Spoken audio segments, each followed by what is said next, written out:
In this slide, we are going to study the biomolecules. The first biomolecule is hemoglobin.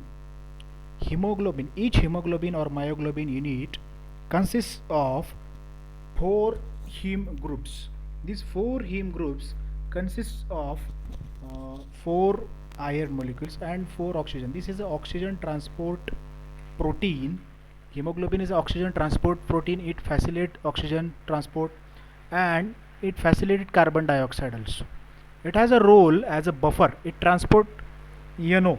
So this hemoglobin is very important metalloprotein that is present in our blood cells, and it imparts a red color to the blood, helps to carry out oxygen and other gases, assisting the respiratory system.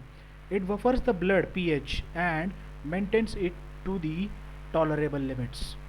Source of physiological active catabolites, also it is a source of physiological active catabolites, also genetic resist to malaria, etc.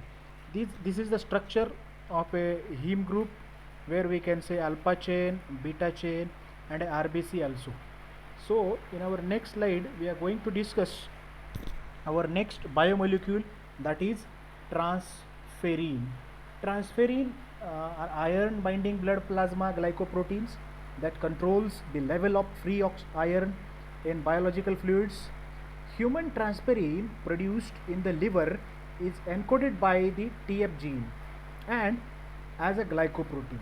Transferrin glycoproteins bind iron tightly but reversibly, and it is ferritin is stored in the body cells until it's time to make more blood cells, red blood cells.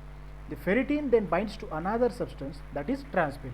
So ferritin and transferrin, their role is combined. Transferrin is a protein that combines with ferritin. Transferrin is a protein that combines with ferritin to transport it to where new red blood cells are made. Imagine transferrin as a dedicated taxi or iron. So this is the very important role of a transferrin and ferritin. And in this transferrin and ferritin, iron Fe is a transition metal which plays an important role in this transferrin molecule. Then we are going to see another biomolecule, that is vitamin B12. Vitamin B12 is an essential vitamin necessary for healthy nerve tissue and brain function and red blood cell production. This vitamin B12 plays a very important role. Vitamin B12 deficiency may lead to reduction in healthy red blood cells. The nervous system may also be affected. Diet or certain medical conditions may be the cause.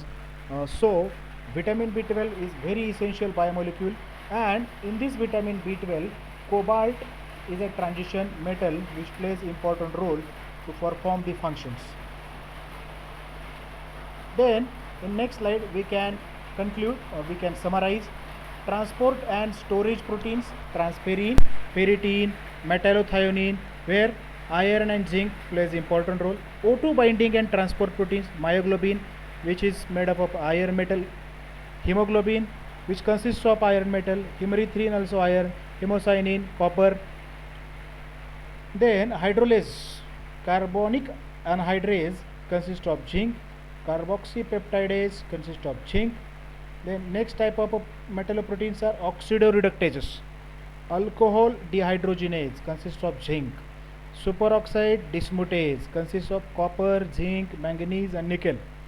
Catalase peroxidase consists of iron. Nitrogenase consists of iron and molybdenum. This nitrogenase enzyme plays a very important role in nitrogen fixation, and due to that plants can grow and we can get our food from the plants by photosynthetic process. Cytochrome oxidase, iron and copper; hydrogenase, iron and nickel. So these are the various transition metals which plays a role in metallobiomolecules, which causes the various important functions in our life cycle. So the study of transition metals is so very important. B12, cobalt; cytochrome P450, iron. So these are the various transition metals which are playing important role in various metallobiomolecules. lot of metallo-biomolecules are there. Some transition metals are also used in the medical treatments. Cisplatin is an anti-cancer drug which is used for cancer treatment.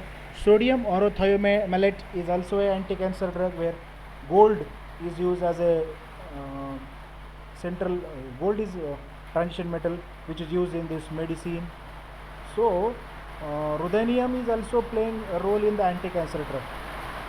KP1019 and NAMI-A, these are the two drugs which are made from the ruthenium metal and which is having anti-cancerous activities. So thank you very much for listening this lecture, and this is a lecture where we can study the various important properties and applications of the transition metals, and again these are the outcomes of this lecture.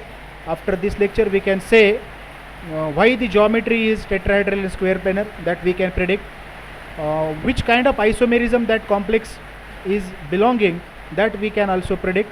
We can predict inorganic reaction mechanism, characterization. So characterization means whenever we are forming inorganic complexes, does that complex formation takes place or not, those methods we have studied. Again, role of transition metals in medical field, role of transition metals in biological activities. So these are our outcomes, and I think that we have covered all these outcomes. Thank you very much.